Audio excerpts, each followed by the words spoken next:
What I'm getting at here, Steve, is the fact that if you put a tariff on a certain item, the actual cost of that tariff is never passed entirely on to the consumer. The producer always ends up eating some of the cost of that tariff. We famously saw this during the first Trump administration that Peter Navarro was just talking about, wherein about 80% of the cost of the tariffs we were imposing on the Chinese were simply eaten by the Chinese manufacturers. They couldn't afford to pass the full freight on to the American consumer in the form of higher prices because the American consumer would choose alternatives. We didn't have to buy steel from China, for example. We could buy it from a domestic producer. We could buy it from another foreign producer like the ones in Sweden. And so in order to remain competitive, it forced these Chinese exporters, again, to eat most of the cost of that tariff. And we have every expectation that that would happen today. And then one further thing, Steve, if I may, things like a 25% tariff rate on Canada, that's perfectly reasonable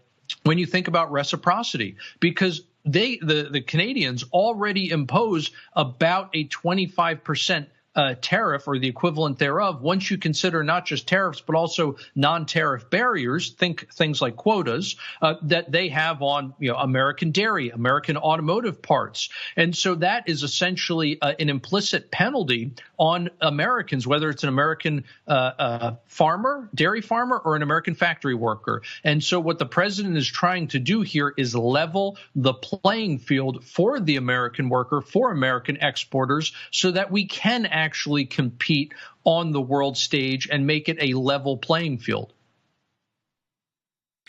Jim Rickards, I want to bring you in. Your thoughts on President Trump's it's really a geoeconomic and geostrategic reset on this, in particular when you look at tariffs. He's got a different economic model. He sees the United States as a premium market, and if you can get around tariffs by putting your manufacturing here and hiring American citizens at good wages, or you can pay a premium like you would buy you'd get a skybox for a sporting event or a front row seat for a concert, sir.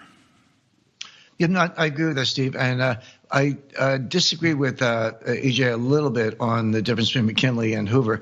Whether tariffs are a good idea or not depends on whether your economy is in surplus or deficit. If you're running a trade surplus, don't put tariffs on. But if you're running a trade deficit, absolutely do it and help create, exactly as you described, high-paying jobs at home. Say to the foreign trading partners, if you want to sell to the United States, that's fine, but you got to build it here, put your investment here. Right now, of course, the U.S. is running a huge trade deficit, so tariffs make a lot of sense. And as far as the reset is concerned, yeah, it's a reset, but it's a reset to something that we had from 1790 to 1962, which was, the American system. Alexander Hamilton, Henry Clay, Abraham Lincoln, McKinley, Eisenhower, they were all on board. So we're going back to really what we had through most of American history. But the problem with Hoover is not that tariffs are automatically bad. It's that the U.S. was a huge surplus country at the time. So it depends on the initial conditions. But the initial conditions right now are right for tariffs.